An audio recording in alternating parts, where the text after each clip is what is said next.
गंगोत्री धाम के कपाट अगले 2 महीने के लिए बंद हो गए हैं। शीतकाल के लिए कपाट बंद किए गए हैं। वहीं मां की डोली मुखबा के लिए रवाना भी हो गई है। भक्तों के जयकारों के बीच मां की डोली रवाना हुई। आज मां की डोली का देव मंदिर में रात्रि विश्राम होगा और कल मां की डोली मुखबा पहुंचेगी। अब अगले 6 महीने मां की पूजा अर्चना और दर्शन मुखबा में ही।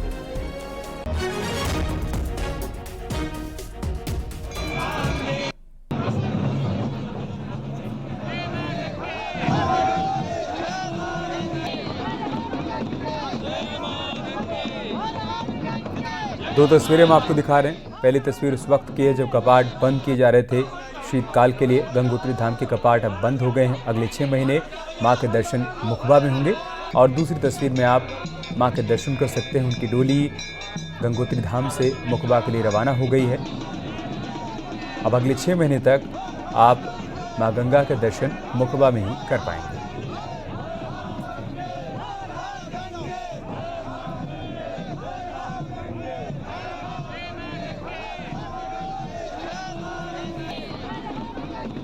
जो कपाट हैं वो श्रद्धालुओं के लिए 6 माह के लिए बंद कर दिए गए हैं और हजारों श्रद्धालुओं के साथ मां भगवती गंगा की जो डोली है वो मुखबा के लिए प्रस्थान करेगी। रात्रि निवास आज हम लोग देवी मंदिर में रहेंगे जो मां भगवती गंगा के शीतकालीन प्रवाह से जो है 4 किलोमीटर पहले है। और हम कल सुबह हजारों श्रद्धालुओं के साथ मां भगवती गंगा के पावन धाम मुखबा में पहुँचेंगे। 6 माह सभी को वहाँ पर दर्शन सुलभ हो पाएंगे। भगवती गंगा मैया के कपाट 4 बजे खुल गए थे। माँ गंगे का अभिषेक किया गया। उसके बाद 6:30 बजे माँ गंगा की आरती हुई।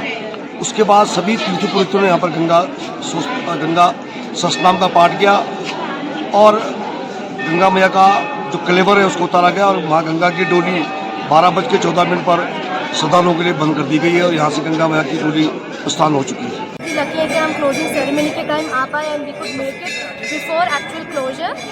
बेसिकली आए तो हम मुंबई से हैं बट इट्स ब्यूटीफुल। अलग ही फीलिंग है, अलग ही लेवल ऑफ स्पिरिचुअलनेस। गंगोत्री धाम के कपाट अगले 6 माह के लिए देश विदेश के श्रद्धालुओं के लिए बंद कर दिए गए हैं। इसमें गंगोत्री धाम में हम हैं। हम आपको दिखा सकते हैं कि कपाट बंद करने के बाद किस तरह का दृश्य है। धीरे धीरे जो श्रद्धालु है यहाँ से जो जत्था है उसके साथ रुक कर गए हैं। जो बचे हुए हैं वो भी दर्शन करके यहाँ से लौट रहे हैं। तो कह सकते हैं कि अब अगले 6 माह तक यहाँ पे इसी तरह से सन्नाटा पसर जाएगा और जो माँ गंगा के जो श्रद्धालु दर्शन करना चाहेंगे वो मुखबा में जा सकते हो। मुखबा में अगले 6 माह तक पूजा अर्चना चलेगी और वहीं माँ गंगा के दर्शन हो पाएंगे। तो इसमें अपडेट यह है कि अगले 6 माह के लिए जो गंगोत्री धाम के कपाट बंद कर दिए गए हैं और जो माँ गंगा की जो उत्सव डोली है सैनिक बैंड बाजा के साथ शीतकालीन प्रवास मुखबा के लिए रवाना हो गई है। तवीर परमार, न्यूज़ 18, गंगोत्री धाम, उत्तरकाशी। गंगोत्री धाम की कपाट आज अन्नकूट के पावन पर्व पर शीतकाल के लिए बंद हो गए, लेकिन मंदिर के अंदर अगले 6 महीने तक अखंड ज्योति जलती रहेगी। चांदी के पानस यानी कि बड़े दिए में अखंड ज्योति को जलाया जाता है और जब अगले साल मंदिर के कपाट खुलेंगे तो श्रद्धालु इस अखंड ज्योति के दर्शन कर पाएंगे।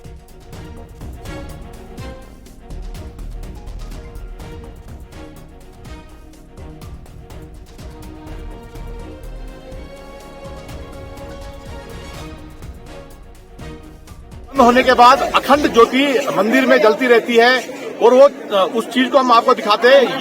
ये पानस है जिसपे अखंड ज्योति जलाई जाती है और अगले 6 माह जब कपाट बंद रहेंगे तो इस पानस पे जो अखंड ज्योति है वो जलती रहेगी।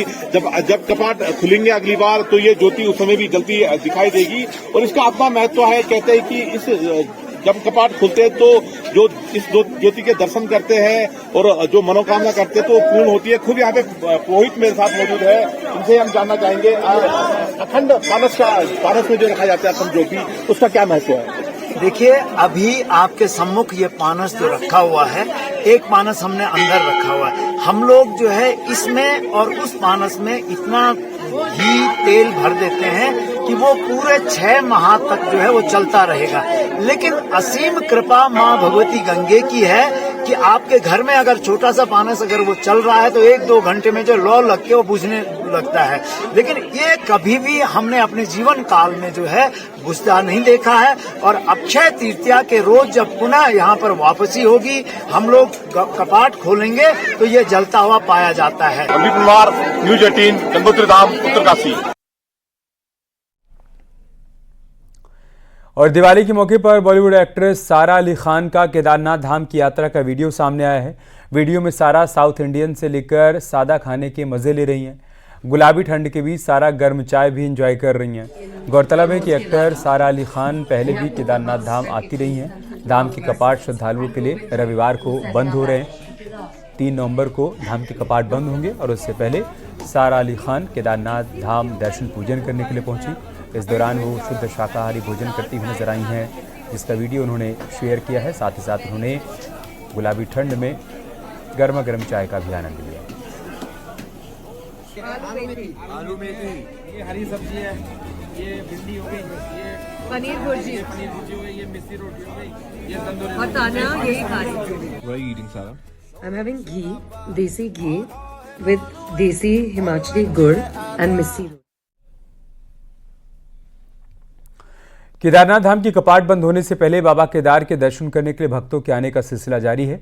बॉलीवुड एक्ट्रेस नुसरत भरूचा शनिवार की सुबह केदारनाथ धाम पहुंची और मंदिर के दर्शन किए।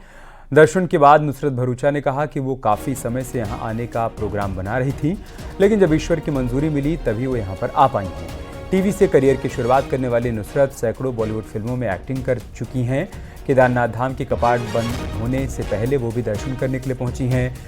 भक्तों के लिए रविवार को कपाट बंद हो जाएंगे और फिर दोबारा 6 महीने के बाद खुलेंगे।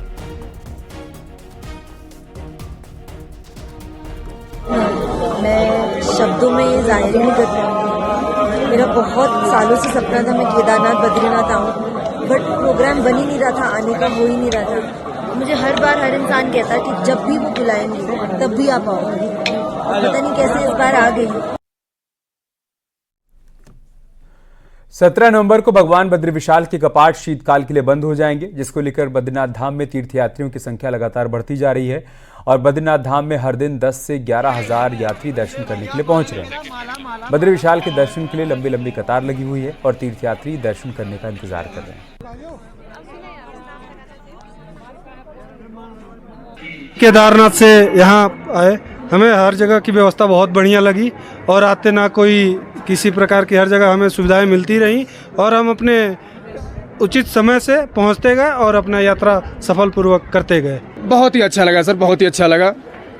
आप कहाँ दर्शन किया आपने? केदारनाथ और दूसरी बार ये बद्रीनाथ आया।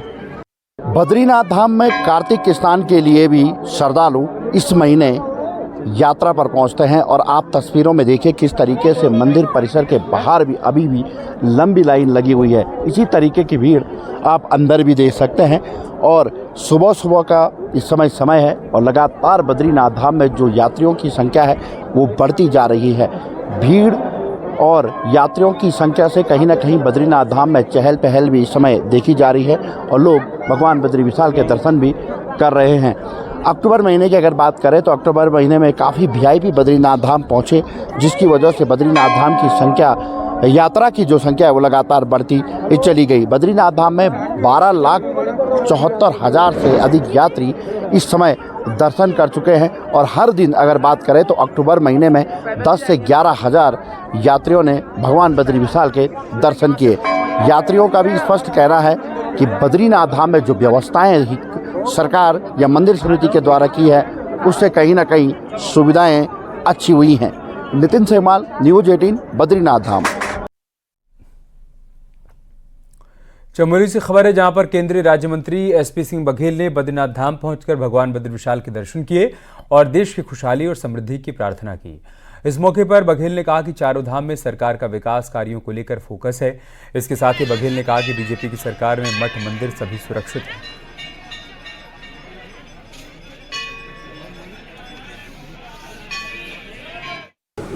भगवान केदारनाथ जी के, उसके बाद भगवान बद्री विशाल जी के दर्शन करने का अवसर प्राप्त हुआ। भगवान बद्री विशाल लोगों के जीवन में सुख, शांति, समृद्धि लेकर के आए।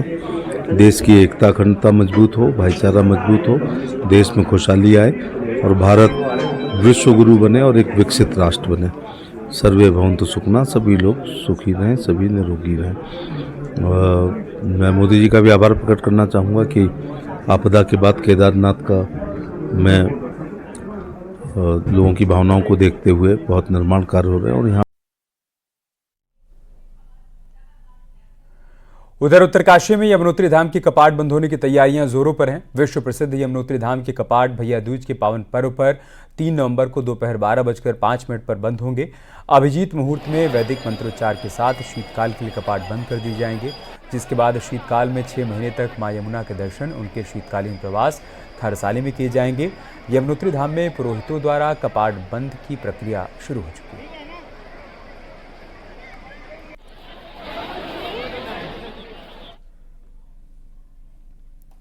विकासनगर में नदी को पार करते हुए 14 साल की एक लड़की नदी में डूब गई, जिसकी तलाश के लिए एसडीआरएफ और कालसी थाने की पुलिस सर्च ऑपरेशन चला रही है। शुक्रवार की शाम 7 बजे टोंस नदी के रास्ते सहस्त्रधारा मंदिर हिमाचल जाने के लिए घर से निकले थे। जब ये बच्चे कालसी की तरफ से पैदल टोंस नदी पार कर रहे थे, तभी नेहा नदी पार करते वक्त पैर फिसल जाने के चलते नदी के तेज बहाव में बह गई, जिसके बाद घटना की सूचना के बाद मौके पर पहुंची एसडीआरएफ और पुलिस की टीम का सर्च ऑपरेशन जारी है।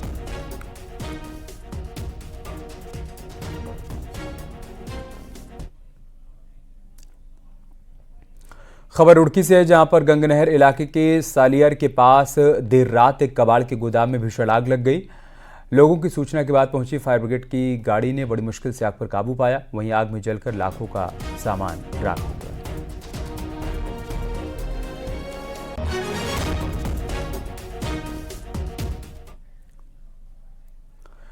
सर्दियों की आहट के साथ ही हरिद्वार में हाथियों का मूवमेंट भी अब तेज होने लगा है। शनिवार की सुबह हरिद्वार के जगजीतपुर इलाके की गणपति कॉलोनी में हाथियों का एक झुंड घूमते हुए नजर आया।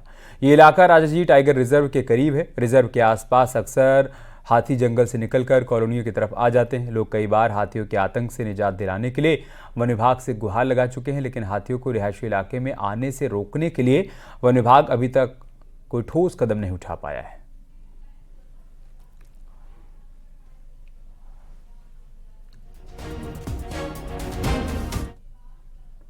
हरिद्वार के लक्सर में 3 बदमाशों ने शराब कारोबारी के घर पर ताबड़तोड़ फायरिंग की। फायरिंग से इलाके में दहशत बनी हुई है। दरअसल लक्सर के केशव नगर में रहने वाले शराब कारोबारी सुनील कर्णवाल अपनी दुकान से लौटकर घर के अंदर जैसे ही दाखिल हुए, तभी बाइक से आए बदमाशों ने ताबड़तोड़ उन पर फायरिंग कर दी। सुनील ने बताया कि शराब की कैंटीन में शराब पी रहे कुछ युवकों को अभद्रता करने पर उन्होंने फटकार लगाई थी। फायरिंग की सूचना पर मौके पर पहुंची पुलिस ने जांच पड़ताल की। पुलिस ने अज्ञात के खिलाफ मुकदमा दर्ज किया। वहीं युवकों को पकड़ने का प्रयास किया जा रहा है। दुकान उसमें कैंटीन में टॉयलेट कर रहे हैं अंदर ही। मैंने कहा भाई क्या ड्रामा है, हाँ तुम्हारे बैठने के लिए बना रखा है, तो तुम शराब टॉयलेट क्यों कर रहे हो? बस ये हो गया। मैंने उन्हें उठा के नाम दो थोड़ा सा, मैंने कहा भाई चलो अपने घर चलो, बहुत खा पी ली तुमने और अपने घर जाओ। बस इतने होने के बावजूद मैं तो अपने सुबह से बैठा ऑफिस में काम कर रहा हूँ। अब मैं लंच के लिए घर आया था।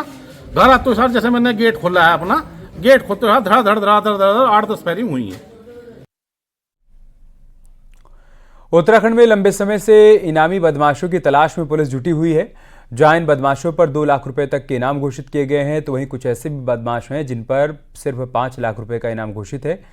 क्या है 5 रुपए का इनाम घोषित है, मतलब लाखों रुपए से लेकर 5 रुपए तक का इनाम घोषित किया गया है। एक रिपोर्ट के जरिए पूरी कहानी आपको समझाते हैं।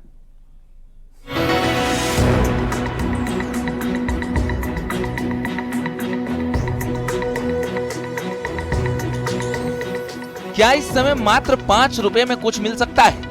आप सोचेंगे कि सामने वाला व्यक्ति मजाक कर रहा है। 5 रुपए में नमकीन के पैकेट या 1 कप चाय भी इस महंगाई के जमाने में नहीं मिल सकती है। लेकिन हैरानी की बात यह है कि उधम सिंह नगर पुलिस ने 3 अपराधियों पर सिर्फ 5 रुपए का इनाम रखा है। और उससे भी ज्यादा मजे की बात यह है कि इन बदमाशों की पुलिस सरगर्मी से तलाश भी कर रही है। दरअसल पुलिस ने 3 बदमाशों मनमोहन सिंह, जसवीर और साहब सिंह की हेकड़ी निकालने और उनकी औकात दिखाने के लिए उनके ऊपर सिर्फ 5 रुपए का इनाम रखा है। उनमें कुछ अपराधी ऐसे हैं जो आदतन अपराधी हैं और उनके ऊपर कई मुकदमे हैं, यूपी के और उत्तराखंड के भी। उन लोगों को चिन्हित किया गया और आज उन पर 5-5 रुपए के इनाम की घोषणा की है। और उनको उनकी स्तर क्या है, उनका समाज में स्तर, वो किस प्रकार के अपराधी हैं, उन स्तर को ध्यान में रखते हुए उनको समझाते हुए कि उनकी औकात 5 रुपए के बराबर है और उनकी इनाम की घोषणा आज की गई है। वैसे तो पूरे उत्तराखंड में 25,000 से 2 लाख रुपए के 70 अपराधी हैं, जिनकी पुलिस लंबे समय से तलाश में जुटी है। जिसमें सरबजीत, सुरेश शर्मा, अतुल विष्ट, राखी मित्तल समेत 9 ऐसे अपराधी हैं जो लंबे समय से फरार हैं और जिन पर 1 लाख से लेकर 2 लाख रुपए का इनाम घोषित हुआ है। ये वो दुर्दांत अपराधी हैं जिन पर हत्या, गैंगस्टर, लूट और डकैती जैसे अपराध दर्ज हैं। दरअसल जिन अपराधियों पर जितना ज्यादा रुपए का इनाम रखा जाता है, वो ज्यादा इनाम को अपनी शान समझते हैं और इस पर गर्व महसूस करते हैं और अपनी आदत से भी मजबूर हैं। ऐसे ही अपराधियों को सबक सिखाने के लिए पुलिस ने उनके लिए सिर्फ 5 रुपए की अनोखी स्कीम निकाली है। न्यूज़ 18 के लिए देहरादून से सत्येंद्र बर्तवाल की रिपोर्ट। एनजीटी ने ऋषिकेश की गंगा नदी के निकट खनन कार्यों पर रोक लगाने के आदेश दिए हैं। आरोप है कि बजरी का खनन नदी के पारिस्थितिक तंत्र को प्रभावित कर रहा है। गौरतलब है कि इस पर देहरादून डीएम ने निरीक्षण कर एसडीएम को कमेटी बनाकर रिपोर्ट सौंपने का जिम्मा दिया है, जिसको लेकर एनजीटी नाराज है। एनजीटी का यह कहना है कि डीएम ने निर्देशों का पालन नहीं किया।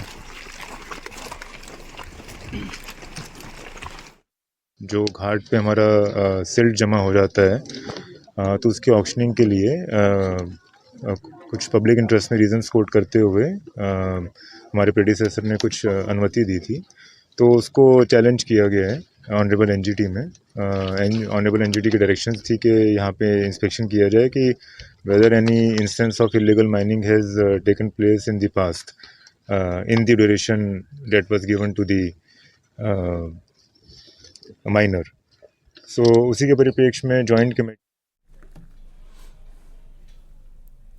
खटीमा पहुंचे सीएम पुष्कर सिंह धामी ने नगला तराई गांव में मां पूर्णागिरी के प्राचीन मंदिर के जीर्णोद्धार और सौंदर्यीकरण के काम का शिलान्यास किया। 2 करोड़ 54 लाख रुपए की लागत से प्राचीन मां पूर्णागिरी मंदिर का जीर्णोद्धार और सौंदर्यीकरण किया जाएगा, जिससे न केवल मंदिर की भव्यता बढ़ेगी बल्कि धार्मिक और सांस्कृतिक धरोहर को भी संरक्षित करने में मदद मिल पाएगी।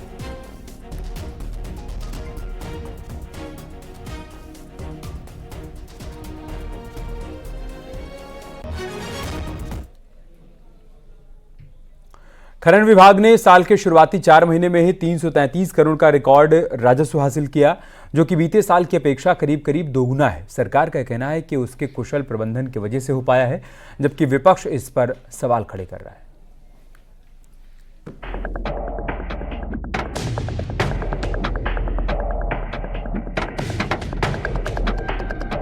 उत्तराखंड में माइनिंग रेवेन्यू का एक बड़ा सोर्स रहा है और यही वजह है कि सियासत भी इसके इर्द गिर्द घूमती रही है।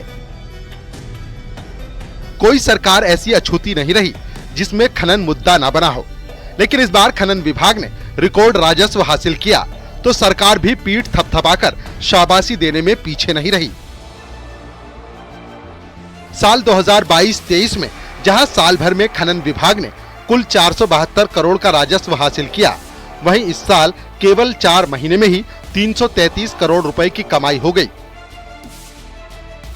सीएम का कहना है कि इस साल अब तक का सबसे अधिक 1200 करोड़ का टारगेट रखा गया है। माइनिंग डिपार्टमेंट का दावा है कि उसने 3 कदम उठाए, जिसकी वजह से उसे सफलता मिली है। माइनिंग पॉलिसी का सरलीकरण किया गया। ई ऑक्शन पॉलिसी के जरिए 150 से ज्यादा पट्टे आवंटित किए गए। माइनिंग के लिए प्रमुख 4 जिलों हरिद्वार, देहरादून, यूएस नगर और नैनीताल में खनन का ठेका एक ही कंपनी को दिया गया, जिससे खनन चोरी कंट्रोल हुई। खनन विभाग ने इस वर्ष बहुत अच्छा नियोजन करा है और जो भी हम उसमें नीति लेकर आए हैं, पहले के सालों में पूरे साल भर में 300 करोड़ रुपए बहुत मुश्किल से राजस्व प्राप्ति होती थी और अक्सर ये सवाल उठते थे कि खनन में चोरी हो रही है, अवैध खनन हो रहा है। इस बार अभी 6 महीने का खनन सत्र चला है और 6 महीने में लगभग 600 करोड़ के बराबर राजस्व प्राप्त हो गया और पूरे साल भर में 1200 करोड़ रुपए का राजस्व प्राप्ति का अनुमान है। सरकार ने विभाग की पीठ थपथपाई तो भला विपक्ष चुप कैसे रहता। कांग्रेस का कहना है कि ये राजस्व सरकार के कुशल प्रबंधन से हासिल नहीं हुआ है, बल्कि जनता पर बिल्डिंग मटेरियल की बढ़ी हुई कीमतों का बोझ डालकर हासिल किया गया है। अगर राजस्व में बढ़ोतरी हो रही है तो इसका लाभ आम नागरिकों को भी मिलना चाहिए। आज खनन सामग्री भवन निर्माण के लिए अगर वो लेने जाते हैं तो उसके ऊंचे दाम देख करके वो मकान बनाने की हिम्मत नहीं जुटा पाते हैं, दुकान बनाने की हिम्मत नहीं जुटा पाते हैं, अन्य निर्माण करने की हिम्मत नहीं जुटा पाते हैं। तो खनन सामग्री सस्ती होनी चाहिए, आम लोगों को राहत मिलनी चाहिए, उनको भी इसका लाभ मिलना चाहिए। लेकिन आम आदमी महंगाई की मार झेले और सरकार अपने खजाने भरे, ये बात हजम होने वाली नहीं है। खनन से जो राजस्व प्राप्त होता है उसमें वृद्धि हुई है।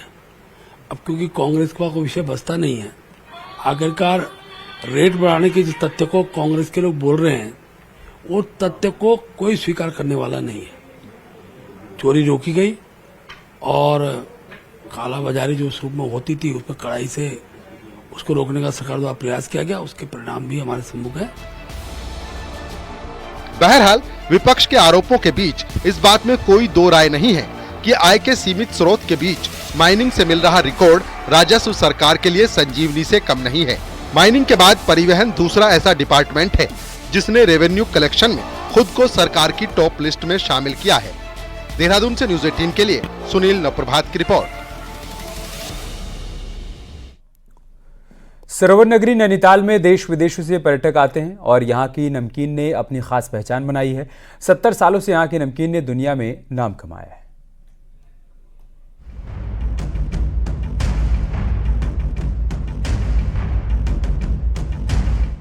नैनीताल सैर सपाटे के साथ स्वाद का भी खजाना है और मौका दिवाली का हो तो यहाँ की नमकीन को कोई भला कैसे भूल सकता है, जिसमें दालमोट बेसन वाली नमकीन के साथ मूंगफली या फिर पहाड़ी दालों से बनी नमकीन है जो बड़े ब्रांड्स को भी स्वाद में टक्कर दे रही हैं। और इनके स्वाद के दीवाने यहाँ खिंचे चले आते हैं और इन स्वादिष्ट नमकीनों को गिफ्ट के तौर पर पैक कराकर अपने दोस्तों और रिश्तेदारों के लिए भी ले जाते हैं। फेमस नमकीन है, यहाँ का स्वाद और जगह नहीं मिलता जैसा यहाँ का स्वाद होता है। यहाँ का स्वाद में अलग बहुत बढ़िया है, स्वाद बहुत बढ़िया है। और जगह आप नमकीन खाओगे और हर जगह का अपना अपना टेस्ट, जैसे नैनीताल की नमकीन फेमस है तो यहाँ का अलग ही स्वाद मिलेगा उसमें। अब आजकल तो इन्होंने आलू वाली नमकीन भी बना रही है, वो भी बहुत बड़ी स्वादिष्ट है। नमकीन हम अपने रिश्तेदारों को भी यहाँ से बेचते हैं और देश विदेश तक भी ये नमकीन जाती है और इसका स्वाद बहुत लाजवाब है और ये होममेड नमकीन है तो ये बहुत ज़्यादा लोग लाइक भी करते हैं। और इवन अब मैं कुछ सालों से देख रहा हूँ कि यहाँ पर टूरिस्टों का भी तांता लगा रहता है और ये हमेशा एक नामित दुकान जो है नैनीताल में हो गई है। गौरतलब है कि 70 साल पहले खीमानंद बवाड़ी ने वोकल फॉर लोकल के तौर पर इसकी शुरुआत की थी और कम कीमत के साथ 20 से ज्यादा वैरायटीज बाजार में उतारे। आज इस नमकीन का कारोबार बड़े पैमाने पर नैनीताल में चल रहा है और लोकल लोगों को रोजगार मुहैया हो रहा है। यहाँ जो है मिठाई से काफ़ी हट गया है। आज की तारीख में लोग बाग नमकीन को एक गिफ्ट की तरह देने लगे हैं और निश्चित रूप से दीपावली पे हमारा कारोबार में काफ़ी इजाफा होगा। बहरहाल नैनीताल की नमकीन आज के दौर में खुद ब्रांड बन गई है और इसका स्वाद उत्तराखंड ही नहीं बल्कि देश के दूसरे हिस्सों के साथ ही विदेशों में भी पसंद किया जा रहा है और खूब डिमांड में है। न्यूज़ 18 के लिए नैनीताल से वीरेंद्र बिष्ट की रिपोर्ट।